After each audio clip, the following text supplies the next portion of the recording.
Before I begin my prepared remarks, I feel like I got to run the gauntlet. First, I'll give you £1,000 right now if you could tell me the U.S. citizen that was deported under Donald Trump. You said that twice. Yeah, the U.S. citizen that was deported under Donald Trump. Can anyone tell me? £1,000. I'll give it to you right now. Yeah, name? Wrong, not a U.S. citizen. Citizen of El Salvador. Anyone else? U.S. citizen, deported under Trump. Nope, that was a lie. You should know better than that. You go to Oxford, so that is a correction. Number two, can you tell me when it comes to Charlottesville, something that you said when Donald Trump said that there were people on both sides? He was actually talking about the statue debate, not what you said, so that's a hoax. That's line number two. Oh yeah, you said that somebody over here said something about Pete Hegseth being nothing more than a TV host. You should also mention that he was a service member of the military. Nope. Sorry, I'm going to talk uninterruptedly. Thank you. Service member and was a decorated war hero. Funny you didn't mention that. Oh yes, January 6th came up multiple times from, you tried your best, but from you and from the opposition. It's not an insurrection. You called them all rioters. It's funny. A small percentage of the people that were actually there on January 6th did anything violently. The vast majority walked into the Capitol building after they were invited. Also, back to your point, I certainly hope Reform and AFD wins. So I hope that it's not to teach Trump a lesson that he goes too far. We'll get to that in a second. Finally, the Donald Duck, really, like what was that all about? What is this jar? I have no idea what you're talking about in the back of the room. It's like, it's completely lost on me. So I don't know what that's all about. Also, on the Canadian border, the professor failed to mention that the Canadian border was closed. President Trump said fentanyl, and the amount of terrorists that are coming across the Canadian border, of which the most terrorists that come into America come across the Canadian border on the terrorist watch list. You did not mention that. And finally, Professor, you never heard of it in South Africa. Interesting. You never heard of that. The fact that a major political party in South Africa says, quote, kill the Boers, kill the Boers. I would expect more of somebody who wrote a dissertation and teaches here at Oxford to say that you would not know about the attempted slaughter and genocide of white South Africans. Okay, now on to, I'm sure there's lots of POIs, and I will talk uninterrupted. Now to my remarks, but actually, is that all of it? Let me see here. Yeah, that's just a taste. Hello, everybody. It's great to be here tonight. Thank you to the Oxford Union for inviting me.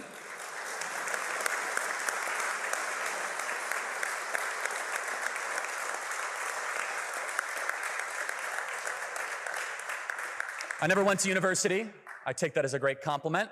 So therefore, everyone who went to university should be able to run circles around me. You'll be the judge, but I'll do my best. Has Donald Trump gone too far? Well, I can nitpick at how vague that question is. What is too far, exactly? Are his tweets too long? Can all of us even agree on what we're aiming at? I don't think so. The truth is this. If you dislike the West, and if you hate the West's values, if you think the West is evil fundamentally and deserves to be destroyed, then anything Donald Trump does basically short of surrender will be too far for you. If I was visiting this school 100 years ago, speaking in support of an American president, I think we would at least have some broad agreement on what a country's leader should be trying to do. But we don't anymore. I don't think it's because America's changed. In fact, I think it's because Britain has changed. From my perspective, Britain is one of the greatest countries in the history of the world. You were the country of Shakespeare, the steam engine, and Adam Smith. You defeated Napoleon, you destroyed the slave trade, you stood up to Hitler. My country, America, became great as it is because of what we inherited from you, from Britain. When I hear the slogan, "Make America Great Again," I'm also hearing, quote, "Return America to its British roots." Great Britain has everything in the world to be proud of. But when I look at Britain today, I see a country where the ruling elites are in a race to abandon the very values, the values that made them so great in the first place. I wish I could blame this all on labor, all on the left, but I can't.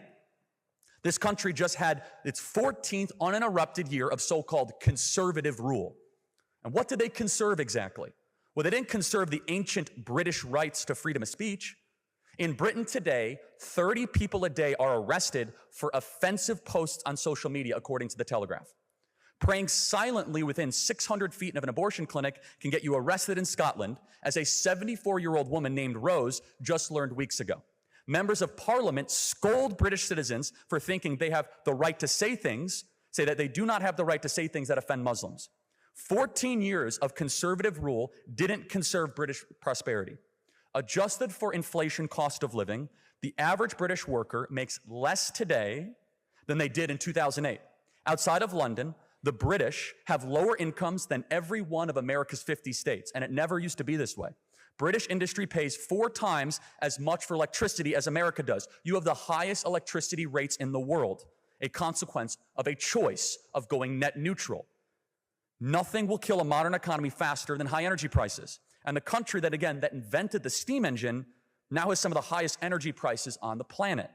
But above all, 14 years of conservative control didn't preserve the British nation. This country's conservatives thought it was their moral duty to allow anyone from the third world to move here. They didn't need to hold Western values. They didn't need to have useful skills. They could go on welfare immediately. Just last week, Keir Starmer announced he's changing the law to make sure immigrants who commit crimes are deported, because the conservatives never actually bothered passing that law themselves. The dying out of the British nation means the dying out of Christianity. Britain is the birthplace of Baptists, Methodists, Presbyterians, Anglicans, Quakers, and more. I would guess that more Christian denominations trace back to Britain than any other country. But soon, Britain will have more practicing Muslims than practicing Christians. I think that will be a catastrophic change, and everyone knows it. That's why it's only Muslims moving to Christian countries, never the other way around. I don't want America to go the way of Britain. I want us to remain free. I want us to remain rich and innovative. I want us to remain Christian. I don't want Americans to be replaced. But forget what I want. This is what the American people want.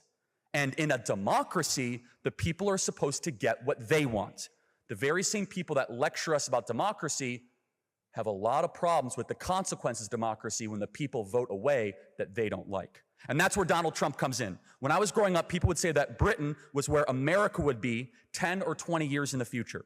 What they meant was that Britain was more left-wing than America, but we'd catch up eventually. That's just how things were over time, and nothing could stop it. I don't hear people saying that anymore. Donald Trump is the reason why. Almost alone, Donald Trump has changed the course of history. He's destroyed the assumption that the left's victory was inevitable. Under President Biden, more than 10 million illegal aliens entered America. Guides were published on TikTok explaining how to break into America. Say some magic words at the border, and nobody would stop you. Entire neighborhoods of American cities were turned over to migrants living on the dole. America was treated as a pile of wealth for the rest of the planet to plunder at will. Now that is all stopping. President Trump has cut border crossings, not 90%, not 99%, but 99.9%. For years, my country's leaders lied that the southern border was an unfixable mess. President Trump exposed them all as liars within weeks. But closing the door didn't fix the damage that Biden did. We have well over 10 million people in America who should not be in America. If somebody breaks into your home, you don't fix the problem by closing your door and locking it. Things aren't fixed until the burglar is kicked out. And President Trump has been fighting harder than ever to make that happen. But I'd be happy if we fought even harder. Of course, illegal migration isn't the only threat facing America. In Joe Biden's America, we had the tyranny of DEI. Even though America's Constitution explicitly forbids racial discrimination, our government ordered people to do it anyway. People were denied jobs and denied promotions. Kids were shut out of universities based on the color of their skin rather than their ability. Companies were denied federal contracts because their owners didn't look a certain way.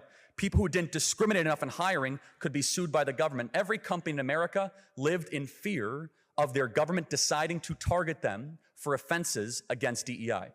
Trump has ordered DEI to be torn down, but I want him to tear it down faster. I want every university told that they're losing all federal dollars immediately if they don't stop racial discrimination.